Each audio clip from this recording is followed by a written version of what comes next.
নমস্কার, Rishibani institute of Vedic অ্যাস্ট্রোলজির পক্ষ থেকে স্বাগত জানাই আজকের জ্যোতিষ আলোচনায়। আমি শান্তনু আপনাদের সঙ্গে। আলোচ্য বিষয় বিশুদ্ধ জ্যোতিষ। প্রত্যেকটি রাশি, প্রত্যেকটি লগ্ন, প্রত্যেকটি নক্ষত্রের মানুষদের রয়েছে কিছু বিশেষ বৈশিষ্ট্য। এই বিশেষ বৈশিষ্ট্যগুলোই তাদের জীবনে অগ্রগতির পথকে প্রশস্ত করে। আবার ঠিক একইভাবেই তাদের প্রত্যেকের জীবনে রয়েছে কিছু দুর্বলতা, যেগুলো তাদেরকে পিছিয়ে নিয়ে আসে। এই স্ট্রেংথ এবং উইকনেস এর সমন্বয়েই রয়েছেন প্রত্যেকটি মানুষ। এই প্রত্যেকটি মানুষ 12টি রাশিতে বিভক্ত। এই সিরিজে আমরা আলোচনা করছি মেষ থেকে মীন 12টি রাশির মানুষদের দুর্বলতার দিকগুলি। যদি মানুষ তাদের এই দুর্বল জায়গাগুলিকে উপলব্ধি করতে পারেন, যদি কিছুটা রিকভার করতে পারেন, এগুলো যে দোষ তা কিন্তু নয়, এগুলো দুর্বলতা। দুর্বলতা আর দোষের মধ্যে রয়েছে কিছু বেসিক ডিফারেন্স। দুর্বলতাগুলি মানুষকে পিছিয়ে দেয়, কিন্তু তার কারণে অন্য মানুষ কিন্তু সুযোগ নিয়ে থাকে। বহু মানুষ তার এই দুর্বলতাগুলির জন্যেই অন্যদের কাছে প্রিয় হয়ে থাকেন, কিন্তু নিজেই নিজের ওপরে বারবার অবিচার করে থাকেন। আজকে আমাদের আলোচ্য রাশি বৃষ, কালপুরুষের দ্বিতীয় রাশি। শুক্রের দ্বারা প্রভাবিত হলেও এটি কিন্তু পৃথ্বীতত্ত্বের এবং স্থির প্রকৃতির রাশি। এই বৃষ রাশি বা লগ্নের মানুষরা অত্যন্ত ক্রিয়েটিভ। এরা ভীষণ দায়িত্ব নিতে ভালোবাসেন। তারই সঙ্গে সঙ্গে এই মানুষগুলির মধ্যে অপরের প্রতি স্নেহ রয়েছে। স্নেহের প্রকাশের একটা অভাব দেখতে পাওয়া গেলেও স্নেহের পরিপূর্ণতায় কিন্তু কোনো ঘাটতি নেই। এই বৃষ রাশি বা লগ্নের মানুষদের জীবনে কি এমন দুর্বলতা, কি এমন বৈশিষ্ট্য যার কারণে বৃষ ইউজড হয়ে থাকেন, যার কারণে বৃষ তার সেই সাফল্য থেকে বহু সময় বঞ্চিত হয়ে থাকেন? এত কোয়ালিটি, এত গুণ, ধীর স্থিরভাবে প্রত্যেকটি কাজ করবার প্রচেষ্টা, অসীম ধৈর্য ইত্যাদি থাকা সত্ত্বেও কেন বৃষ বাধাপ্রাপ্ত হয়ে থাকেন? কেন বৃষ নিজেকে সেই উন্নতির শিখরে নিয়ে যেতে গিয়ে সমস্যাগ্রস্ত হয়ে পড়েন? আজকে আমরা সেটাই খোঁজার চেষ্টা করব। বৃষ রাশি বা লগ্নের মানুষদের প্রথম বৈশিষ্ট্য হলো তারা অত্যধিক পজেসিভ। তাদের মধ্যে নিজের জিনিসকে নিজের করে রাখার প্রবণতা এটা অনেকটাই বেশি। এর কারণে সমস্যায় পড়েন এদের পরিবারের মানুষজন। আমার সন্তান, আমার স্বামী, আমার স্ত্রী, আমার বাড়ি, এই পজেসিভনেস এইটা কিন্তু বৃষর ক্ষেত্রে ভীষণ সমস্যা তৈরি করে, বিশেষ করে রিলেশনশিপের ক্ষেত্রে এবং কর্ম বন্টনের ক্ষেত্রে বিভিন্ন রকমের সমস্যায় পড়েন বৃষ রাশি বা লগ্নের মানুষরা। প্রেমিক কিংবা প্রেমিকা তিনি যে আরেকজন মানুষের সন্তান হতে পারেন, তিনি আরেকজন মানুষের সঙ্গে অন্য কোনো সম্পর্কিত হতে পারেন, বৃষ এটাকে অ্যাকসেপ্ট করতে পারে না। এর কারণে চলে আসে বিভিন্ন ধরনের অশান্তি। বৃষ রাশি বৃষ লগ্নের মানুষ কষ্ট পান, ভীষণ কষ্ট পান। ঠিক একই সমস্যা আমরা দেখতে পাই কর্মক্ষেত্রে। দ্বিতীয় বিষয়টি হলো বৃষ রাশি বা লগ্নের মানুষ তারা অতিমাত্রায় বিশ্বস্ত। তাদের উপরে চোখ বন্ধ করে ভরসা করা যায়, এবং যদি সেই মানুষটির উপরে আপনি ভরসা করেন, তারা কিন্তু আপনার ভরসাকে প্রাণপণ রক্ষা করবার চেষ্টা করবে। বৃষ রাশি বা লগ্নের মানুষদের মধ্যে একটি ধারণা রয়েছে, মরে যাব কিন্তু ঝুঁকবো না।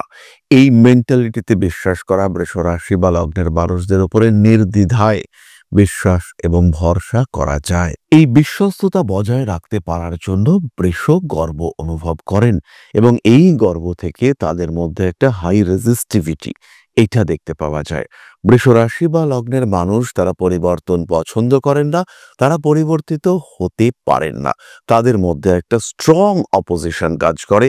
পরিবর্তনশীলতাকে বাধা দেওয়ার জন্য একটা প্রবল প্রচেষ্টা তাদের মধ্যে দেখতে পাওয়া যায়। এই কোনো রকম পরিবর্তনকে বাধা দেওয়ার প্রচেষ্টা, কোনোভাবেই নিজেকে বদলাবো না, যেমন আছি তেমন থাকবো, এই মেন্টালিটি এটা বৃষর দ্বিতীয় উইক পয়েন্ট। বৃষ রাশি বা লগ্নের মানুষরা অত্যন্ত দৃঢ়চেতা। তারা কিন্তু সহজে বলাটা ঠিক হবে না, তারা কিন্তু কোনোভাবেই নিজের সিদ্ধান্ত থেকে সরতে পছন্দ করেন না। ধীর স্থিরভাবে নিজের লক্ষ্যের দিকে এগিয়ে যাওয়া এবং দৃঢ়চেতা মানসিকতা, এটাই বৃষ রাশি বা লগ্নের মানুষদের বিশেষত্ব, তাদের বৈশিষ্ট্য। তাদের এই দৃঢ়চেতা মানসিকতা, কখনো ঝুঁকবো না, এর কারণে কখনো কখনো তাদেরকে সেলফিশ মনে হয়, কখনো কখনো তাদের প্রতি মানুষজন যথেষ্ট বিরক্ত হয়ে পড়েন। তাদেরকে বারবার বলা সত্ত্বেও তাদের মধ্যে নমনীয় না হওয়ার প্রবণতা, এর কারণে বৃষ রাশি বা লগ্নের মানুষদেরকে অনেক সময় বাইরে থেকে ভীষণ ভীষণ স্বার্থপর মনে হয়। মানুষজন তাদের প্রতি ক্রোধ পোষণ করেন। স্বার্থপর একদমই না হওয়া সত্ত্বেও তাদেরকে এই যে স্বার্থপর মনে করেন মানুষগুলো, তাদের প্রতি বিরক্তি পোষণ করেন বিভিন্ন মানুষ। এটা কিন্তু বৃষর আরেকটা দুর্বলতা। অতিরিক্ত রিজিডিটি, দৃঢ়চেতা মানসিকতা, এর কারণে বৃষকে বহু সময় জীবনের বহু সমস্যায় পড়তে হয়। চতুর্থত, বৃষ রাশি বা লগ্নের মানুষরা পরিশ্রম শেয়ার করতে পারেন না। আমার কাজ আমিই করব, অন্য মানুষ কেন করবে? আমি প্রচণ্ডভাবে খাটবো, সমস্তটা একাই করব, এর কারণে আমার শরীর খারাপ হোক, কিন্তু পুরোটা আমি একাই করব, কোনোভাবেই আমার পরিশ্রম আমি কারোর সঙ্গে শেয়ার করতে পারবো না। এই মেন্টালিটির কারণে বৃষ রাশি বা লগ্নের মানুষদেরকে প্রচুর পরিশ্রম করে ফেলতে হয়। তাদের অতিরিক্ত খাটাখাটুনি করতে হয়, তাদের উপরে চাপ পড়ে অনেক অনেক বেশি, এবং এই চাপের কারণে বৃষ রাশি বা লগ্নের মানুষরা তারা দ্রুত শারীরিক দিক থেকে দুর্বল হয়ে পড়েন। ফলে কনসিস্টেন্সির একটা অভাব এটা বৃষর ক্ষেত্রে দেখতে পাওয়া যায়। অন্যান্য মানুষের তুলনায় বৃষের শারীরিক কাঠামো অনেক বলবান, বৃষ অনেক বেশি স্ট্রং, কিন্তু তা সত্ত্বেও বৃষকে কিন্তু পিছিয়ে আসতে হয়, এবং এই কন্টিনিউয়াস লিভার, কখনো পরিশ্রম থেকে নিজেকে দূরে সরিয়ে না নেওয়ার প্রবণতা, এটা কিন্তু বৃষ রাশি বা লগ্নের মানুষদেরকে ভীষণ রকম সমস্যার মধ্যে ফেলে দেয়। পঞ্চমত, বৃষ রাশি বা লগ্নের মানুষরা নিজের বিশ্বাস থেকে কখনো সরতে পছন্দ করেন না। কেউ তাদেরকে ঠকাচ্ছে, বারবার ঠকাচ্ছে, বারবার ভুল পথে তাদেরকে প্ররোচিত করছে, তাদেরকে তোষণ করছে। এই প্রসঙ্গে বলবো, বৃষ রাশি বা লগ্নের মানুষরা কিন্তু তোষণ পছন্দ করেন। কেউ তাদেরকে ভালো কথা বললে তারা কিন্তু হ্যাপি হন, এবং বহু শট চালাক মানুষ রয়েছে যারা বৃষ রাশি বা লগ্নের মানুষদের এই তোষণ করে তাদেরকে খাটিয়ে নেন, তাদেরকে সামনে রেখে প্রচুর কাজ করিয়ে নেন। বেশ কিছু অফিসে দেখতে পাওয়া যায়, আরে দাসদা দাসদা না থাকলে কাজটা হতোই না, একজন বলল, এবং দাসদা বুঝতে পারলো যে হ্যাঁ সত্যি তো, আমি না থাকলে কাজটা হতোই না, এবং দাসদা পরের কাজটাও একাই করে দেওয়ার চিন্তা ভাবনা শুরু করলেন। পরের দিন দুজন মানুষ বলেন, আরে দাসদাই হচ্ছে কি আমাদের অফিসের স্তম্ভ, যা কিছু কাজকর্ম হয় দাসদাই আলটিমেটলি রূপ দিয়ে থাকেন। এবং এই দাসদা পরের দিন আবার কাজটি করলেন। আমার ডিজের রিলেটিভ সার্কেলের মধ্যে এমন একজন মানুষ রয়েছেন, তার বৃষ রাশি, এবং তিনি সারা জীবন এই ঘটনার শিকার হয়েছেন। একটি অফিসে যেখানে অ্যাটেন্ডেন্স 11টা, অ্যাভারেজ মানুষজন যেখানে 12টার সময় আসেন, সেখানে সেই ভদ্রলোক তিনি সকাল 9টার সময় গিয়ে অফিসে ঢুকতেন এবং বিকেল 5টা পর্যন্ত কন্টিনিউয়াসলি পরিশ্রম করতেন। তারপরে আবার বাড়িতে এসে অফিসের জন্য লেখালেখি, হিসেবপত্র সেগুলোও করতেন, এবং এর কারণে তার পরিবার তারা কিন্তু যথেষ্ট ডিপ্রাইভড হয়েছিল। বৃষ রাশি বা লগ্নের মানুষদেরকে দিয়ে খাটিয়ে নেওয়া, তাদেরকে দিয়ে কাজ করিয়ে নেওয়া, এটা কিন্তু ভীষণ ভীষণ ইজি। আর বৃষ রাশি বা লগ্নের মানুষ যদি কাউকে একবার খারাপ ভেবে নিয়ে থাকেন, তার কাছে সেই মানুষটাকে ভালো প্রতিপন্ন করা এটাও কিন্তু ভীষণ ভীষণ কঠিন। সেই মানুষটা, অর্থাৎ দ্বিতীয় মানুষটি যতই ভালো হন না কেন, বৃষ কিন্তু তার মধ্যে সেই যে একবার নেগেটিভ ভাব পোষণ করে নিয়েছেন, সেখান থেকে তিনি কিন্তু সহজে সরতে চাইবেন না। ফলে কোনো একজন মানুষের প্রতি বৃষর বিদ্বেষ ক্রিয়েট করে নিজেদের আখের গুছিয়ে নেওয়ার প্রবণতা, এইটা কিন্তু বহু দেখতে পাওয়া যায়, এবং পাওয়ারফুল বৃষ রাশি বা লগ্নের মানুষরা তারা এই বিষয়টিকে অ্যাকসেপ্টও করে থাকেন। লাস্টলি আমি যেটা বলতে চাইবো, বৃষ রাশি বা লগ্নের মানুষদের মধ্যে রয়েছে এক অদ্ভুত লিডারশিপ কোয়ালিটি। এই ক্ষেত্রে বৃষই সমস্ত কিছু করে থাকেন, এবং একগুচ্ছ পারিপার্শ্বিক মানুষজন থাকে যারা বৃষকে বলে হ্যাঁ তুমিই সব করেছো, এবং এই বলার জন্য সেই মানুষগুলিকে বৃষ কিন্তু সঙ্গে রেখে থাকেন, এবং তার ফলে বৃষ যে বিরাট উপকৃত হন তা কিন্তু নয়, এই মানুষগুলি যথেষ্ট উপকৃত হয়ে থাকেন। এবং এই মানুষগুলি যারা বৃষর কারণে উপকৃত হচ্ছেন, তাদের কিন্তু বৃষর প্রতি ন্যূনতম দায়বদ্ধতা থাকে না। কেবলমাত্র শুধুমাত্র স্বার্থের জন্য তারা বৃষর সঙ্গে থাকেন। বৃষ কখনো কখনো বুঝতেও পারেন, কিন্তু সরাতে পারেন না এই মানুষগুলিকে। ফলত বৃষ রাশি বা লগ্নের মানুষজন এই ক্ষেত্রেও ইউজড হয়ে থাকেন এবং বৃষকে সামনে রেখে বহু মানুষ খুব সহজেই তাদের স্বার্থ সিদ্ধি করে থাকে। বৃষ এই স্বার্থ সিদ্ধি করার শিকার হয়ে থাকেন বহু সময়, কিন্তু বিপদে পড়লে বৃষর পাশে এই মানুষদের একজনকেও দেখতে পাওয়া যায় না। সুতরাং বৃষ রাশি বা লগ্নের মানুষদের দুর্বল ক্ষেত্রগুলিকে আমরা আপনাদের সামনে তুলে ধরলাম।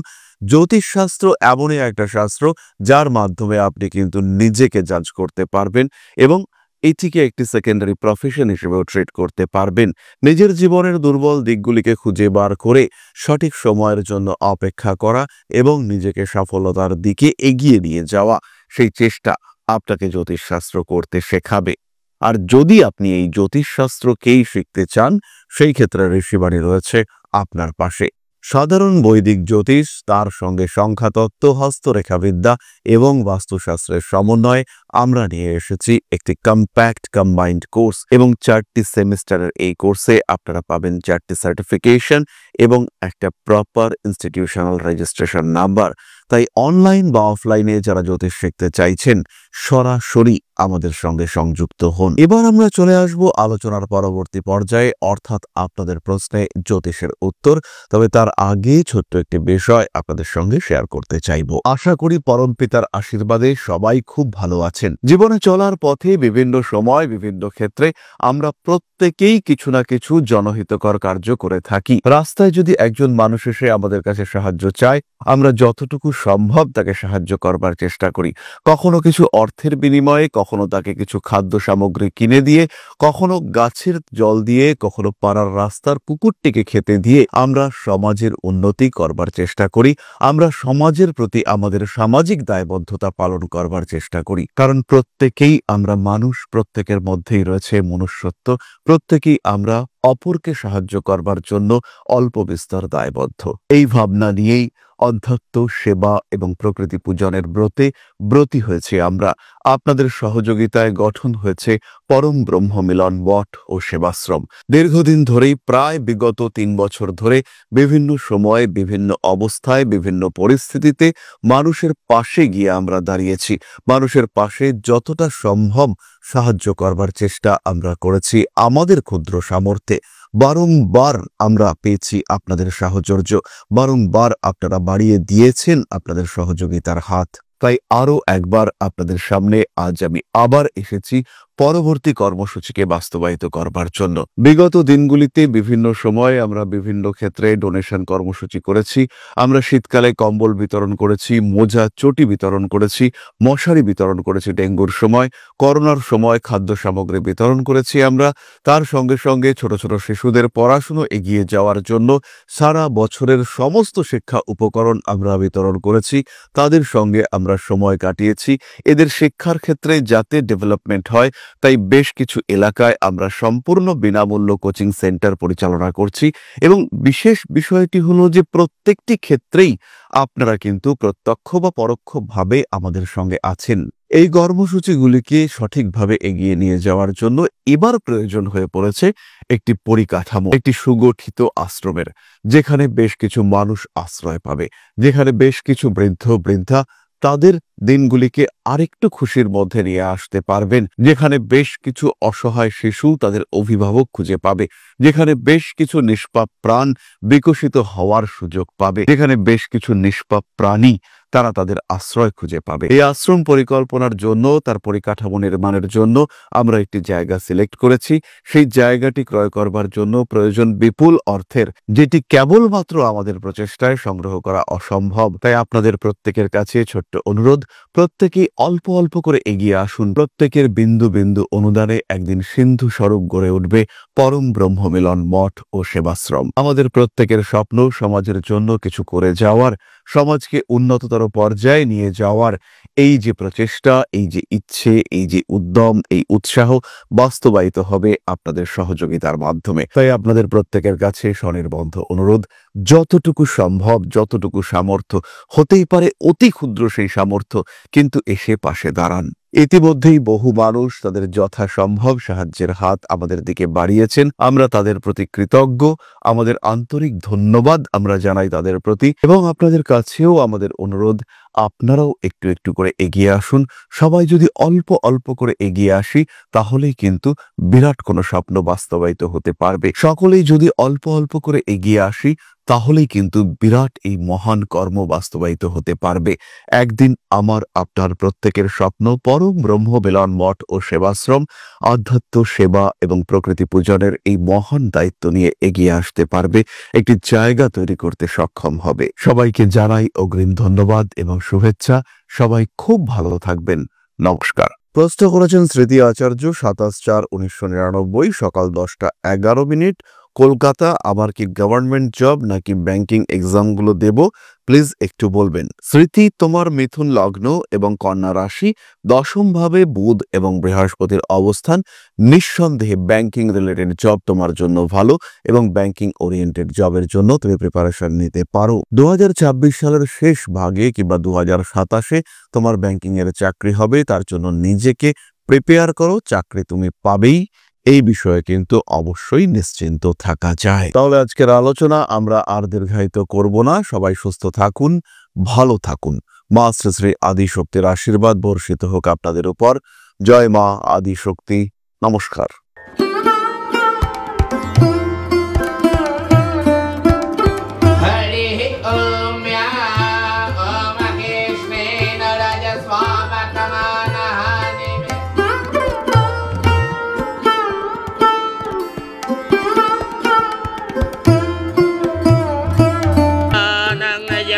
हेतुश्च पयस्नानं विजिह्वताम् ह्रीं ह्रीं ह्रीं हुं हुं सिद्धिं शक्तिदेयं स्वाहा।